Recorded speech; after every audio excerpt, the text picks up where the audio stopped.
Hello everybody, how are we doing? Welcome to my lesson all about everybody dance. This is one of my favourite tunes, and I remember playing it at college very fondly.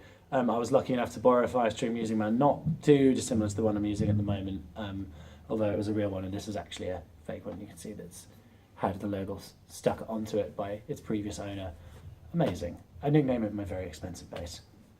Anyway, Everybody Dance. This is a tune where you have to be so unbelievably relaxed and permanently in the pocket as well. It uses some very unconventional bass technique called chucking, which I will get to in a minute, but not yet. I'm actually going to start this piece at the first chorus. I'm going to look at the choruses and then look through the verses, and then I'm going to start to break it down bit by bit and develop this chucking technique a little bit more. So, a little bit about the recording of the line. This was supposedly recorded in one take by legendary Chic bass player Bernard Edwards, who unfortunately died fairly young of pneumonia while playing in Budokan in 1991, I think, or 92. It was a long time ago, but he was still very young.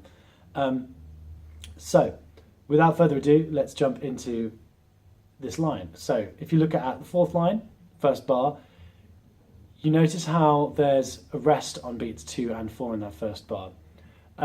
Having gigged this a few times, I usually would play it differently. I'd usually play it legato, but if you listen to it on the record,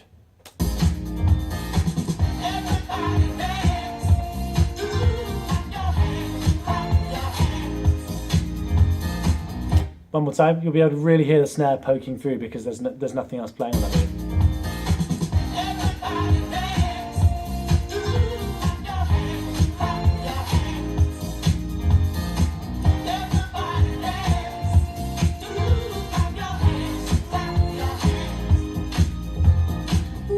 So jumping into this first chorus, it's divided into 2 bits. Half of it's instrumental and half of it has vocals.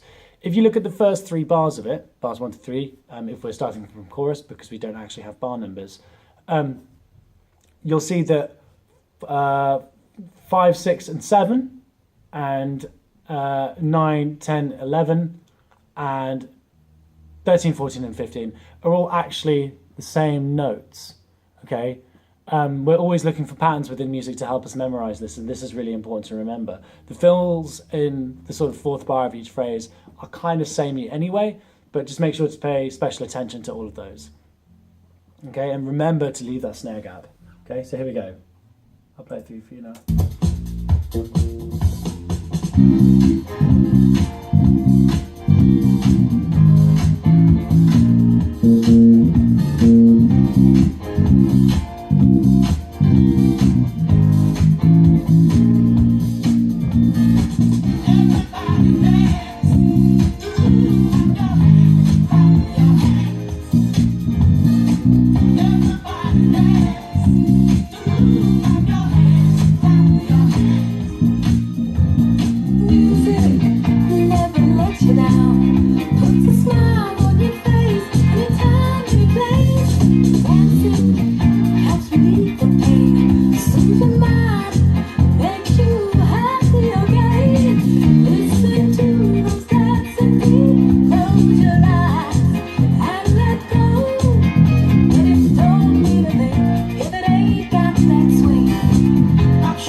And then we're back into that chorus again. So, that's pretty much the easier sections of the song. After that, we move into some of the chucking bits. Now, you may have seen the music video for this where you can get a bit of an insight into exactly what Bernard's doing on this. But essentially what he's doing is he's using his thumb and finger to create a sort of plectrum, an invisible plectrum, and using exactly the same motion. But what Bernard's doing here that's really clever is he's swapping back to fingerstyle afterwards, which is why chucking is so essential. You wouldn't be able to do this line and then go back to conventional plectrum playing. And so it's something along the lines of, I'll just move the camera down very slowly.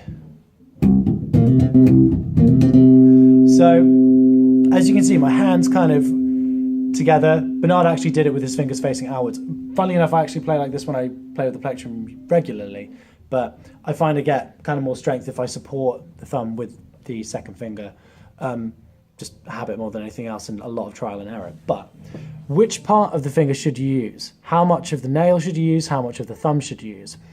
What I've got here is, I don't know if you can see this, I've got my finger poking out to one side slightly more. So it's this kind of motion, like this. And in terms of which part of the actual nail I'm using, I've highlighted it here.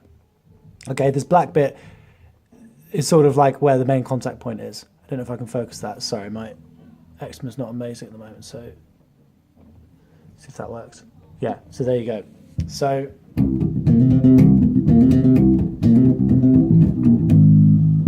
and then you've got to hit that A flat with the first finger.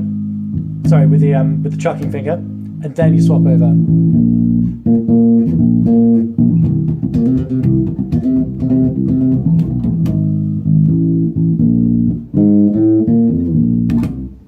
So on and so forth. So that introduction sounds a little something like this. If I just jump straight in.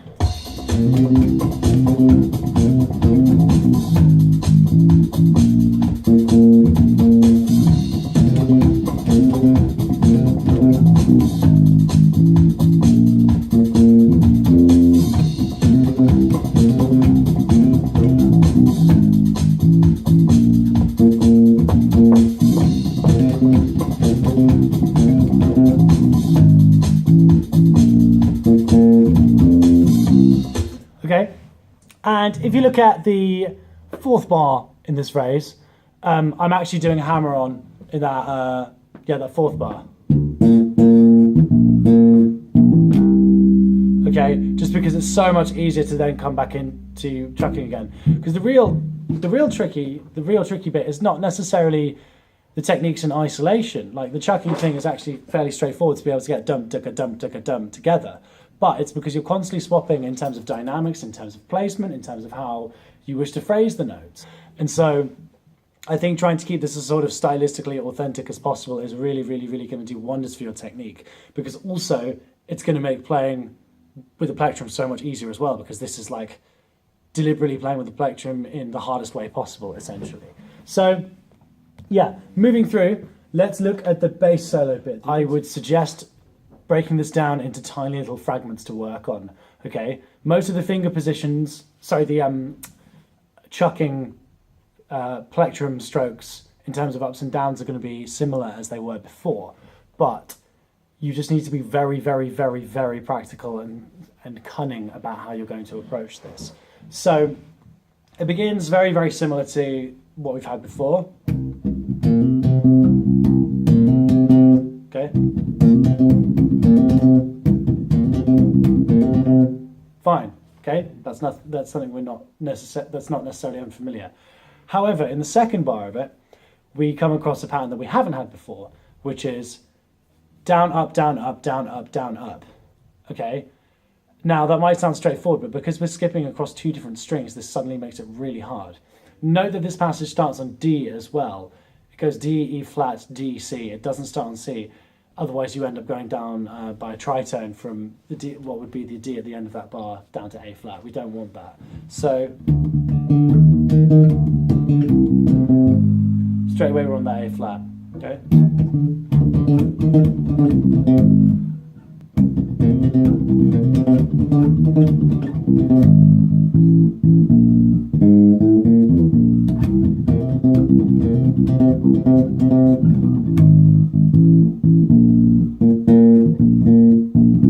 So on and so forth, okay? And in terms of the down, up bit, again, it's just a case of roasting the metronome.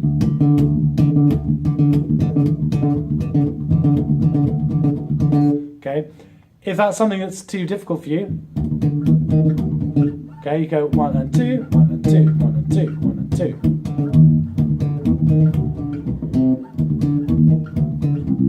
So you could practice doing a shortened staccato quaver at the top.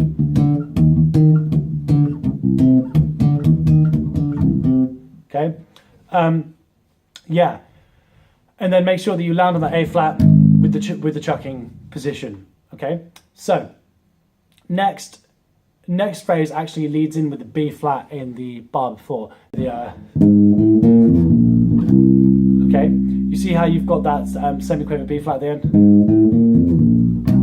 Okay, what I'd recommend doing is as a down pick.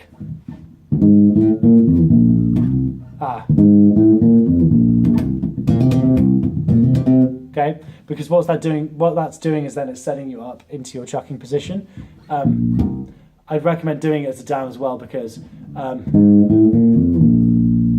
then what you have to do is you have to assume the chucking position after you've played the B flat, gone through the string with rest stroke. I suppose if you're even if you're using free stroke, you're still going to be quite far away from the instrument, and then you have to move underneath the string and then move upwards, whereas you can just move straight down otherwise.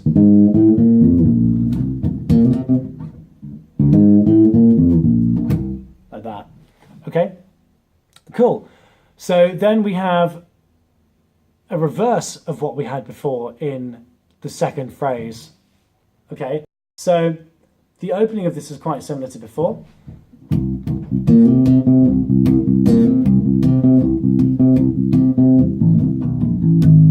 But that second bar is vastly, vastly different in this context. Okay? The main difference in that first bar is B4. We just have you have the B flat up to C, hammer on, and luckily, because it's a hammer on, it means we can move our hand back in order to catch those two C's on the A string. Okay? And then in that second bar, we're basically jumping from the G string down to the A string, so the reverse of what we had before. And I'm still doing a pull off from that C to A.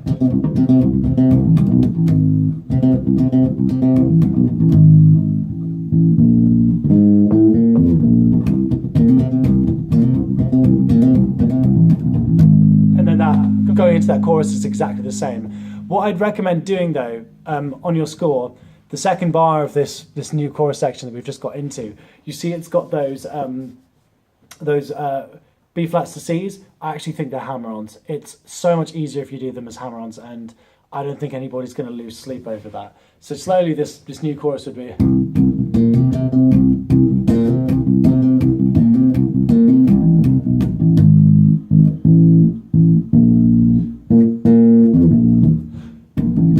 And again, use that hammer-on to go back into it. Okay, so looking at the second phrase of this new chorus, okay?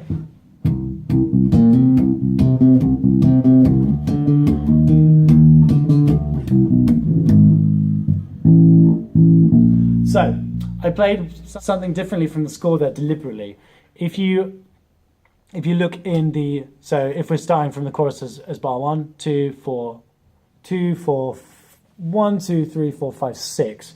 Bar 6, where you see you've got two Ds and then a D sliding up to E, and then two E flats, and then two E flats below. Remove one of those second lower E flats because that's not on the record, it's a single one. So, yeah, this 5th and 6th bar.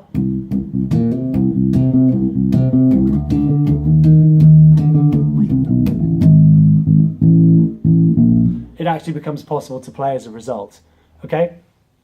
And then, yeah, then we've got.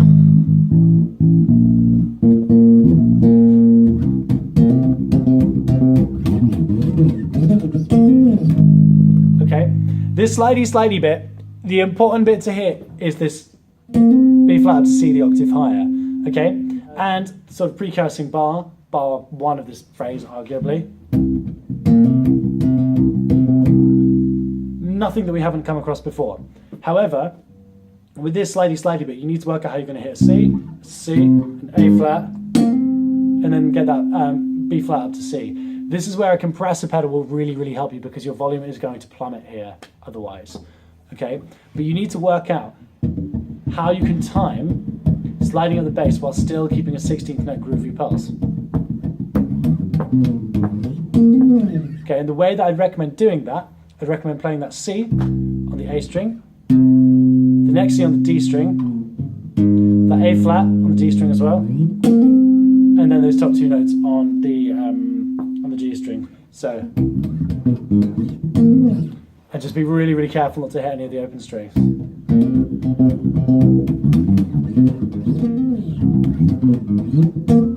Okay, very, very, very tricky phrase.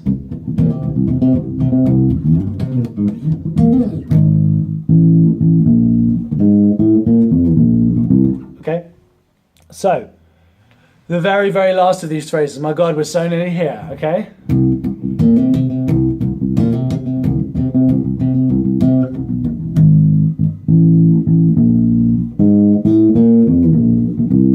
That's it. Okay? If you look in the second bar of this final phrase, so it's the last bar of the penultimate line, I've taken away the on beat 3. Just keep it as C, C, C, because it's actually pretty much impossible to jump. There's no way that you can jump from that C to open A and get it cleanly together. Okay, cool.